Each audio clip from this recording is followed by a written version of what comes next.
అసలు సిసలైన రాయల్టీ, నిజమైన పర్సనాలిటీ అంటే ఏంటి? మనందరం దీని గురించి రకరకాలుగా అనుకుంటాం. కానీ ఒక ఆధ్యాత్మిక బోధన ఏం చెప్తుందంటే, ఈ రాజసం అనేది బయటనుంచి వచ్చేది కాదట, మన లోతల నుంచే పుడుతుందట. మరి ఇంతకీ ఆ ప్రత్యేకమైన కోణమేంటో తెలుసుకున్నామా? సరే, ఇప్పుడు ఈ ప్రశ్న గురించి ఆలోచిద్దాం. నిజమైన వ్యక్తిత్వానికి అసలు మూలమేంటి? మన దృష్టిలో పర్సనాలిటీ అంటే మంచి కాస్ట్లీ బట్టలు వేసుకోవడం, డబ్బు, పవర్ ఇవే కదా మనకు గుర్తొచ్చేవి. కాని ఈ బోధన మన ఆలోచనల్ని పూర్తిగా తలక్రిందులు చేయబోతోంది. ఈ బోధన ప్రకారం అసలైన రాయల్టీ అంటే రాజసం అనేది బయట కనిపించే వస్తువుల్లోనో హోదాలోనో లేదట. అది మన అంతరంగంలో దాగి ఉంది. దాని పేరే ప్యూరిటీ అంటే పవిత్రత. వినడానికి చాలా సింపుల్గా అనిపించినా ఇది ఎంత శక్తివంతమైన ఆలోచనో మనం ముందు ముందు చూస్తాం. మరి ఈ పవిత్రత అంటే ఏంటి? దాన్ని సరిగ్గా అర్థం చేసుకోవాలంటే మనం ఒక ప్రయాణం చెయ్యాలి. అది ఆత్మ యొక్క ప్రయాణం. ఇది ఈ ఒక్క జీవితానికి సంబంధించిన కథ కాదు. ఇది ఒక కాలాతీతమైన అనంతమైన ప్రయాణమన్మాట. ఇక్కడ చూడండి, ఆత్మ ప్రయాణం ఎంత అద్భుతంగా ఉందో. మొదట ఆత్మల ప్రపంచంలో ఒక వెలుగులేని నక్షత్రంలా ఉండేది. ఆ తర్వాత ఈ భూమ్మీద అసామాన్యమైన వ్యక్తిత్వంతో పూజలందుకునే దేవతగా మారింది. మధ్యలో ఒక ప్రతిమగా కూడా ప్రత్యేకమైన గౌరవాన్ని పొందింది. ఇక ఇప్పుడు వర్తమానంలో ఒక మానవుడిగా. ఈ మొత్తం ప్రయాణంలో కామన్గా ఉన్నదేంటో తెలుసా? ఆ రాయల్టీ, ఆ రాజసం. అది ఎప్పుడు దాన్ని వీడలేదు. ఒక్కసారి ఆలోచించండి, ఆ పవిత్రత యొక్క శక్తి ఎంత గొప్పదో. యుగాలు గడిచిపోయినా కేవలం ఒక నిర్జీవమైన రాతి ప్రతిమగా మిగిలినా సరే ఈ రోజుకి ఎంత ప్రత్యేకమైన పద్ధతిలో పూజలందుకుంటోంది. వేరే ఏ చారిత్రక వ్యక్తులకు కూడా ఇంతటి గౌరవం దక్కదు. అంటే ఆ పవిత్రతలో ఎంత పవరుందో కదా. సరే, అది గతం. మరి ఇప్పుడు వర్తమానంలో ఈ పవిత్రత పాత్ర ఏంటి? అసలు మనం దాని గురించి ఇప్పుడెందుకు మాట్లాడుకోవాలి?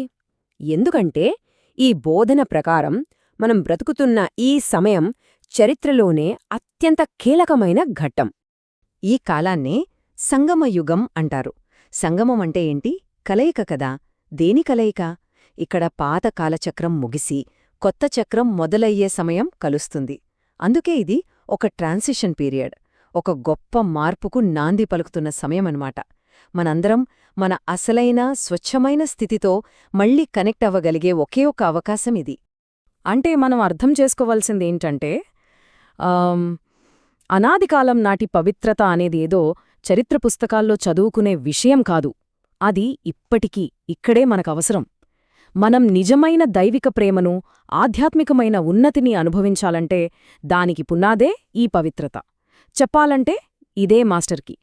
సరే, బానే ఉంది. ఇందాకట్నుంచి పవిత్రత, ప్యూరిటీ అంటున్నాం. మరి ప్రాక్టికల్గా ఏంటిది? దీన్ని ఆచరణలో ఎలా పెట్టాలి? ఇది కేవలం ఒక ఫీలింగా, లేక దీనికేమన్నా నిర్దిష్టమైన పద్ధతులున్నాయా? చూద్దాం. ఈ పవిత్రతను సాధించడానికి 3 ముఖ్యమైన స్తంభాలున్నాయి. మొదటిది మన వృత్తి, అంటే మన వైఖరి. అందరి పట్ల ఎప్పుడూ మంచి కోరుకోవడం, స్వచ్ఛమైన భావనలు కలిగి ఉండడం. ఇక రెండోది మన దృష్టి. ఎదుటివాళ్లలో వాళ్ల శరీరాన్ని కాదు, వాళ్లలోని ఆత్మను, ఆ ఆధ్యాత్మిక రూపాన్ని చూడడం. మూడోది మన కృతి, అంటే మన కర్మ, మన చర్యలు. ఎప్పుడూ సుఖాన్ని ఇవ్వాలి, సుఖాన్ని తీసుకోవాలి. సింపుల్గా చెప్పాలంటే మనస్సు, చూపు, చేత, ఈ మూడింటిలో సంపూర్ణ పవిత్రత. ఇక్కడే ఒక పెద్ద ప్రశ్నొస్తుంది. అంతా బానే ఉంది, కాని ఇతరులు మనల్ని బాధపెడితే, వాళ్లు మనకు దుఃఖాన్ని ఇస్తే అప్పుడెలా? వాళ్ల నెగటివిటీతో మనమెలా డీల్ చేయాలి? ఈ బోధన ఏం చెప్తోందంటే, దుఃఖాన్ని ఇచ్చేవాళ్ల దారిలో మనం వెళ్ళొద్దు.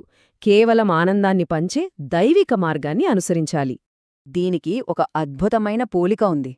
ఆలోచించండి. ఎవరైనా మన చేతికి చెత్త తీసుకొచ్చి ఇస్తే మనం తీసుకుంటామా? అస్సలు తీసుకోం కదా. సరిగ్గా అలాగే అవమానాలు, నిందలు, దుఃఖం అనే చెత్తను ఎవరైనా మనమీద వేయాలని చూసినప్పుడు మనం దాన్ని తీసుకోవాలా వద్దా అనేది మన చేతుల్లోనే ఉంటుంది. మనం సహనశీల దేవతలా ఉండి దాన్ని స్వీకరించడానికి నిరాకరించవచ్చు. అటువంటి పరిస్థితుల్లో మన కర్తవ్యం ఒకే ఒకటి, జస్ట్ వన్ థింగ్. అదే సహనంగా ఉండటం. ఆ ఒక్క సహనానికి ఎంత శక్తి ఉందంటే అది అవమానించే వాళ్లను కూడా మార్చి వాళ్లే మనల్ని ప్రేమతో దగ్గరకు తీసుకునేలా చేయగలదు. అంత పవరుంది సహనంలో. సరే, ఇవన్నీ సూత్రాలు. కానీ వీటిని నిజ జీవితంలో ఎలా ఆచరించాలి? ఈ బోధన కేవలం సిద్ధాంతాలు చెప్పి వదిలేదు, దాన్ని ఆచరణలో ఎలా పెట్టాలో కూడా చూపిస్తుంది. అంటే మనమిప్పుడు మన జీవితంలో పోషించే పాత్రల్లో దీన్ని ఎలా అన్వయించుకోవాలో చూద్దాం. ఇక్కడ కొన్ని సవాళ్లున్నాయి. ఉదాహరణకి, దంపతులు కలిసి జీవిస్తూనే సంపూర్ణ పవిత్రతతో ఉండాలి. అది అసాధ్యమని లోకమంటుంది, కాని ఆ అభిప్రాయాన్ని వీళ్లు సవాల్ చేయాలి. అలాగే టీచర్లు, వాళ్ల ముఖంలో, ప్రవర్తనలో ఒక ఏంజల్ లాంటి దైవత్వం కనిపించాలి. ఇక యువత అయితే పవిత్రత అనే వ్రతాన్ని గట్టిగా ఎప్పటికీ వదలకుండా పట్టుకోవాలి. వీళ్లందరూ సమాజానికి సజీవ ఉదాహరణలుగా మారాలన్నమాట. ఎందుకంటే ఈ వ్యక్తులే ప్రపంచానికి షాంపుల్స్ అవ్వాలి, ఒక షోకేస్ లాంటివాళ్లు. వాళ్లను చూసినప్పుడు మిగతా వాళ్లకనిపించాలి, ఆహా, ఈ ఆధ్యాత్మిక సూత్రాలు నిజంగా ఆచరించగలమే, ఇది సాధ్యమే అని. ఆ నమ్మకాన్ని కలిగించే బాధ్యత వాళ్లదే.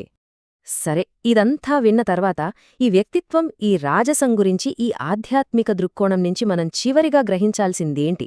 అసలు టేకవే ఏంటి? నిజమైన రాజసమనేది మనం బయటనుంచి సంపాదించేది కాదు, అది మన అంతరంగంలో వెలిగే ఒక అద్భుతమైన స్థితి. పవిత్రత అనే పునాది మీద మనం స్వయంగా నిర్మించుకునే ఒక కాంతి కిరీటం అది. గొప్పతనమనేది మన ఆలోచనలు, మన దృష్టి, మన కర్మల ద్వారా ఎవరైనా పెంపొందించుకోగల ఒక అంతర్గత గుణం.